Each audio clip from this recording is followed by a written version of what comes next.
Hey everybody, how's it going? It's Ross here, back on MGF Extra for a quick new video, as I unfortunately once again didn't have a vlog for you last week, but now, since it's already been nearly 2 weeks since the Obi-Wan Kenobi finale officially started streaming on Disney+, and with Christina Ariel's featurette taking us behind the scenes with some of the cast and a lot of the extras crew that worked on Obi-Wan Kenobi, I wanted to share with you a quick custom that I made in about a week to celebrate the series. It's not Obi-Wan Kenobi or Darth Vader using those fancy new pieces from Nate's minifigs or anything, but it is a pretty cool refugee fighter who was on board that transport ship in part 6, the finale of the show, and also a little bit in part 4 and 5.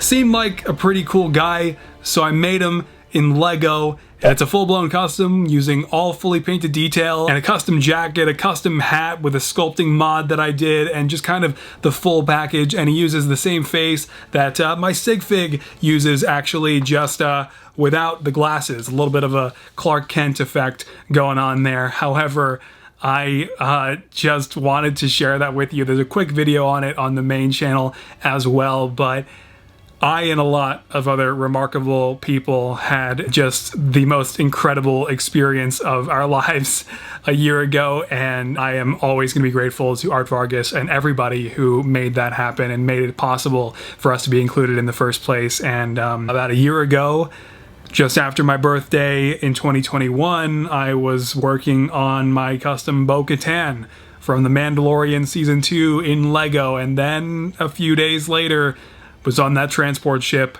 And I now know, after seeing the finale officially on Disney+, that we were fleeing not just from the planet Jabeam, but from Darth Vader and the Grand Inquisitor and their Star Destroyer. Yeah. I think his name is Ruiz, like I've mentioned already. I've heard some really great suggestions for the last name. I still haven't fully decided, but I figure in this first half of 2022, taking a quick stop to make that Batman custom, and now this officially canon custom from Obi-Wan, was definitely worth it. Even though I am still working on the Spideys, I'm getting actually pretty close now to wrapping on Andrew Garfield's suit. Some of the absolute most time-consuming and tedious paintwork I have ever attempted on any custom ever, requiring so much patience and organization I can't even begin to tell you. And that's not even getting into making Toby just yet, but the work continues. I appreciate you guys being so patient with me throughout my disappearances. And yeah, make sure you go back in the show and skip around a little bit. Keep an eye out. You might see some familiar faces. Okay, so now for the remainder of this already late vlog, I've kind of reached a checkpoint in my collection now where I have the Hot Toys figures of basically all of my favorite characters of all time in Star Wars, right? And now I just reached completion on my Avengers collection. You might notice a new addition down here, and that's because the Hot Toys Black Widow from Avengers Endgame came in just after 4th of July from Sideshow, completing my long-time plan since October of 2014 when Avengers Infinity War Part 1 and 2 were announced, to eventually one day collect the original 6 Avengers plus Thanos in their final Avengers 4 outfits and suits. And this is just honestly so cool to finally sort of have this dream of mine as a collector realized after so many years of anticipation and skipping literally every other MCU collectible figure that Hot Toys put out for the Avengers, and now arriving at this point after just so many years and so many installments that made acquiring these figures in the first place possible. And I just wanted to share this with you guys really quick because it did kind of occur to me that I have been waiting to do this since October 2014. That's almost 8 years. So was it worth it? I think absolutely. These are the greatest collectible figures of the Avengers that exist on the market, so it's just really awesome to finally see come to full fruition. I'll actually go ahead and pull Black Widow off of the display shelf for now, just so you could see how unnecessarily massive the Hulk's display base is. It's ridiculous, this giant diamond-shaped thing that just covers so much unnecessary space. Thanos was perfect back there, not taking up that much space in a much smaller base, and then the Hulk's is just ridiculous, and there's just nothing to put there, and it takes up all that space. So I literally have just been dropping Natasha right on it because I have nowhere else for her to go at the moment. Now, it's not even like the Black Widow from Avengers Endgame by Hot Toys here is their best one. They have some much better versions of Natasha Romanoff coming up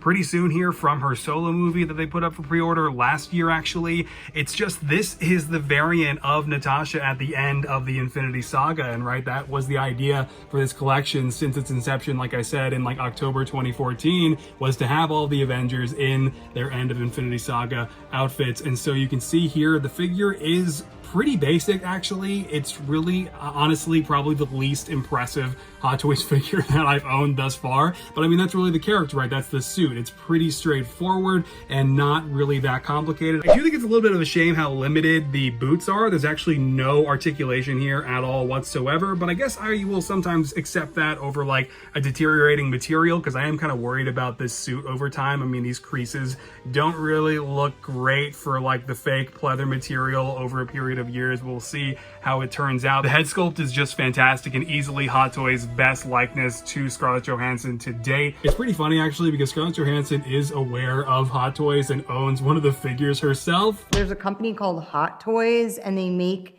these insanely realistic renderings of characters. They do them for all the Marvel characters or whatever, and they look so much like you, it's disturbing, actually. But yeah, and Natasha here doesn't really have a lot in the way of accessories, just the pistols, which are kind of annoying to get into the hands, not gonna lie, but those go into the holsters pretty nicely as well. And then also the kind of like upper portions of her batons that go into the backpack, and there are little slots there just for that display option. And then she actually does come with the real batons, and you have like the separate single ones and then the staff versions, and that's really it though, aside from like maybe some alternate hands that she also comes with. Black Widow is a pretty straightforward figure as the final addition for the time being to my Marvel collection. That is until eventually probably the integrated suit comes out, and one day, a couple years from now, Tobey Maguire and Andrew Garfield's Spideys. I also got in this really sick Boba Fett Vintage Collection deluxe figure by Hasbro in the like windowless box, and it comes with a bunch of accessories too, but this is of course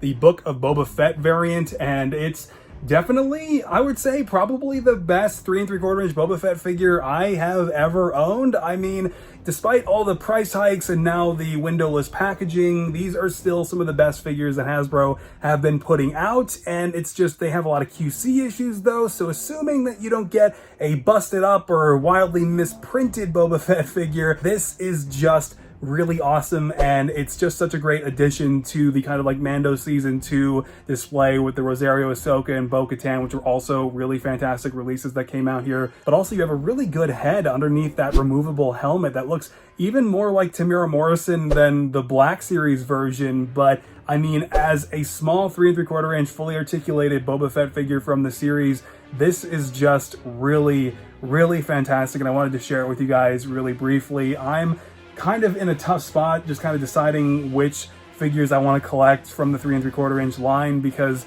while it's already enough for me just to collect Black Series, when I think back to all those years ago when I was collecting so many 3 3/4 inch figures from the Clone Wars, for example, as a kid, I would have died for figures in this scale that are like this now. So despite a lot of the QC issues and not really being able to have the display option to have them in the packaging anymore, which, you know, I understand, but also the price hikes, it's definitely kind of a weird place to be in as a collector, and also a super great and first world problem to have. Anyway, so this is actually the latest I've ever posted a vlog in the week. It's always Mondays or Tuesdays. I think this is my first ever Wednesday, but I figure I should have Andrew Garfield's Spidey done by the next vlog, and so I can talk a little bit more about that, maybe show it a little bit more, but also probably more so than anything talk about Thor Love and Thunder, which unfortunately releases tomorrow. And I say unfortunately because, I mean, I didn't really talk about it a lot at the time, but I was never really a huge fan of Thor Ragnarok for a number of reasons, and Taika Waititi's overall direction for Thor I much more preferred what the Russo brothers were doing in Infinity War, and then I really disliked Bro Thor in Endgame. So,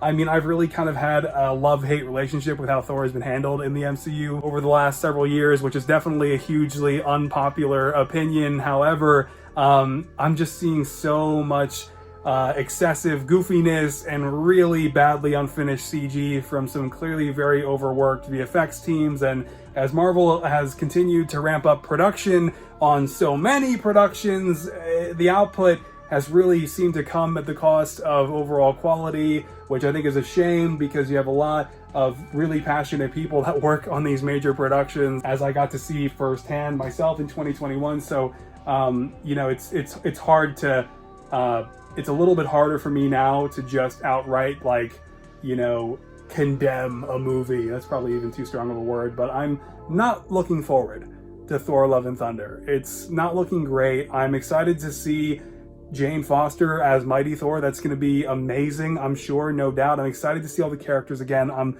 looking forward to just seeing the cast, but as far as the story and really like the effects and the rest, it just doesn't look good. And so we'll see. I hope I'm wrong somehow, but I highly doubt it. I saw Thor holding literal lightning bolts in a promo recently, and I didn't know what to make of that. It just doesn't look great, but we'll see. Like every other recent MCU project, been waiting for it since 2019.